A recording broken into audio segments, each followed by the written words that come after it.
Welcome back to my YouTube channel. It's been a little while since I've last posted. I've been away in Swaziland, as you might know. I went there for a voluntary project in July. I spent 3 weeks out there with a group of female carpenters, and we were teaching 20 women in Swaziland carpentry. If you want to hear a little bit more about that, I'll be going live on YouTube tonight with Makers International podcast. So you can catch that on YouTube 9:30 British summertime tonight. I believe that's about 4:30 if you live in America. So yeah, that'll be happening tonight. If you do miss that, the podcast will be going live on Wednesday, so you can listen back if you miss it tonight. Right, so while I was in Swaziland, I went to one of the craft markets and I bought this massive fork and spoon, and I saw it, I really liked it.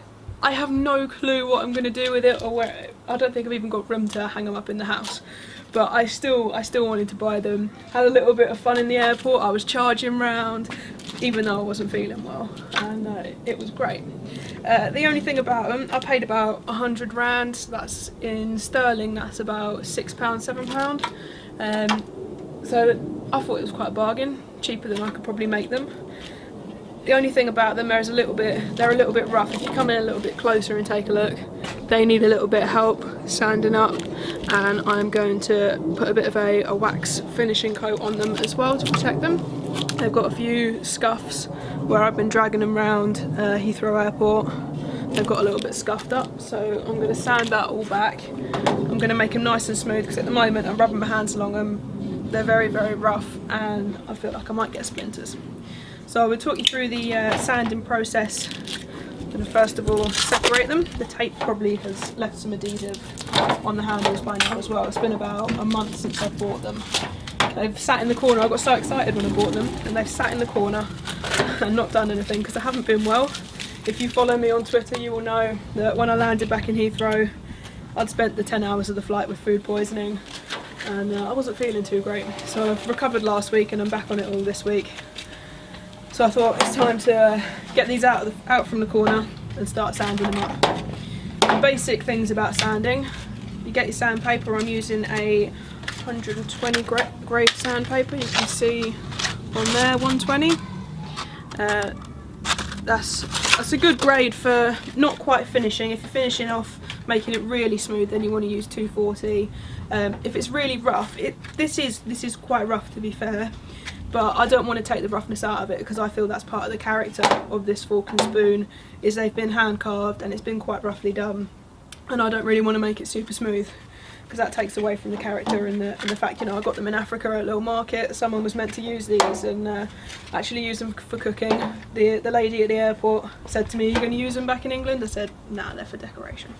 Anyway, enough of that. Sanding, we're going to go back and forth, and that's called going with the grain. We're going to sand with the grain. If I was to start sanding this way, that would be called sanding across the grain, and because the wood is soft, it will just scratch. So if we sand it this way, we're not going to scratch the wood. So that's all we're going to do today, back and forth with a little bit of sandpaper until these are nice and smooth, and then I'll talk you through the finishing process with the wax.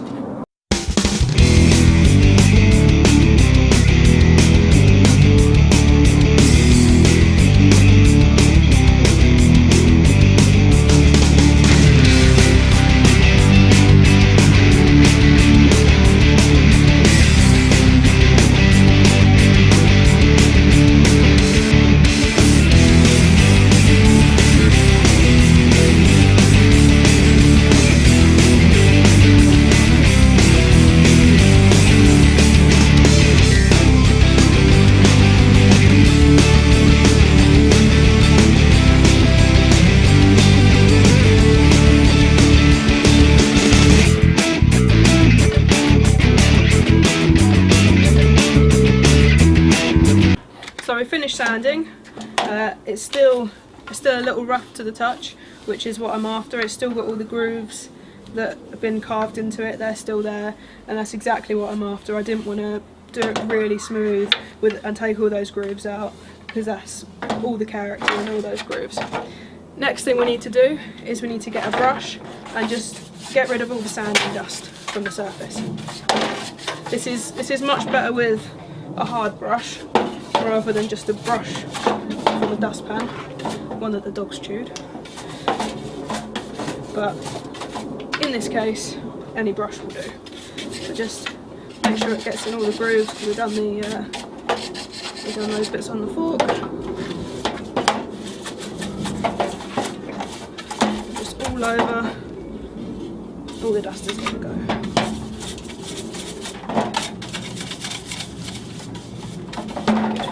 Good. Dust your hands down as well. Then we're going to put the first coat of finisher. I have got some Osmo oil. As you can see, I had a little bit of an accident in the van. I bought it for a job and I finished the job. I put this in the van and it fell over for some reason. So I drove to the next place I was going to, opened up the side of the van door, and I was greeted with Osmo oil on the floor of my van. It was a courtesy van at the time as well, so I thought I was going to get told off for leaving stains on the fly floor, but they never mentioned it. So we're going to open up the Osmo oil, and then for this next part, you're going to need an old t-shirt. Sorry, Festal. As much as I love you, I'm going to use the Festal t-shirt. And it's only because when you buy a bag of rags, then you're paying for ripped up t-shirts. Somebody else has done this to your t-shirts that you've handed over to charity. So instead of buying a bag of rags and buying my t-shirts back that I put into charity last week, I'm just gonna pick a t-shirt out of the drawer, one that I picked up at a tool fair somewhere, and I'm gonna chop that up into a rag. So there we go, Festal. As much as I love you, you're today's choice. Don't hate me too much, people. I love Festal, really. So chop up a rag, get all the dust off it, because that was right next to where I was sanding, which was a bad move. Then we're just going to dip that in there, get a bit of the oil on. And we're just going to rub the oil, well, it's a wax really, not an oil, into the wood. So this is going to bring out all of the, especially on different woods. This is just a basic soft wood, so on all the different woods it's going to bring out the grains. On this one it hasn't got so much grain to highlight, but it's still coming up quite nicely. I've got some more practical fork and spoon. It was a walnut wood. I got some more practical ones in the same market, and I got them in the kitchen drawer. And I got quite eager with them. I didn't put Osmo oil on them because I wanted to use them. I don't think Osmo oil is the best stuff to use if you're going to use it with food, but for this we're not going to use it with on a food application. This is going to go hang up somewhere in the house. I'm not sure where yet. But yeah, the ones that I did have for the food application, I didn't go out and buy some linseed oil, which was what everybody was telling me to use. I just used some olive oil from the cupboard because it was in the cupboard and I wasn't feeling well and I really wanted to do something. So I oiled up those spoons with olive oil. I'll take a picture at the end and I'll put them at the end for you so you can see them. So yeah, just basically apply this along the grain. I'm going to get oil over my hands now. All over, along the grain. So it's even made that knotted area look quite nice. Make sure it gets into all the grooves as well. I'm just going to lightly take any excess away with the clean bit of the cloth, take any excess away. Now we're going to do this a couple of times. We're going to leave that to dry. See what a difference it's made already. It brings out the colour of the wood. I'm probably just jabbering on rubbish now. But there we go. That's normally what happens. So we'll do it to both the fork and the spoon. This one's going to be a little bit harder on the fork because I've got to get in. Ouch. Clearly didn't sand that very well down there.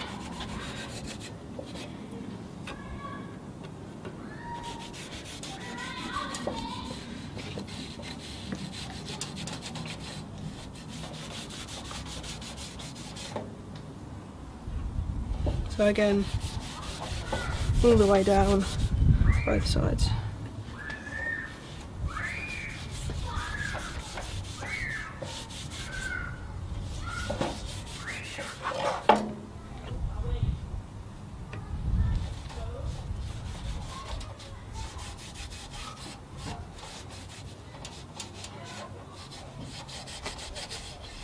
might need to get a brush just to go inside the bits of the fork there.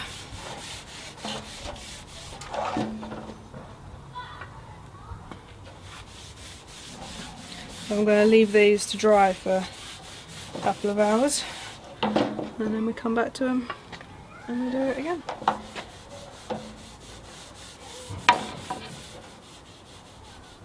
Don't forget to do the ends as well.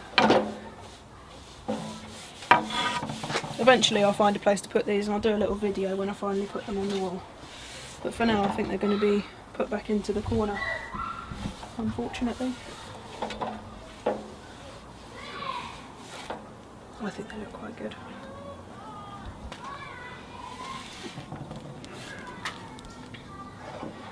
And there we have it.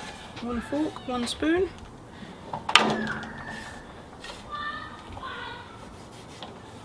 So don't forget, 9:30 tonight, Makers International on YouTube. And I'll be going live with 3 of the guys tonight, having a chat about my time in Swaziland volunteering. So tune into that as well. And that's pretty much it for today. Apologies about ruining a festival t-shirt. And I want to give a massive shout out as well to Paul Collier on Twitter. If you're on Twitter, follow SOS Painter.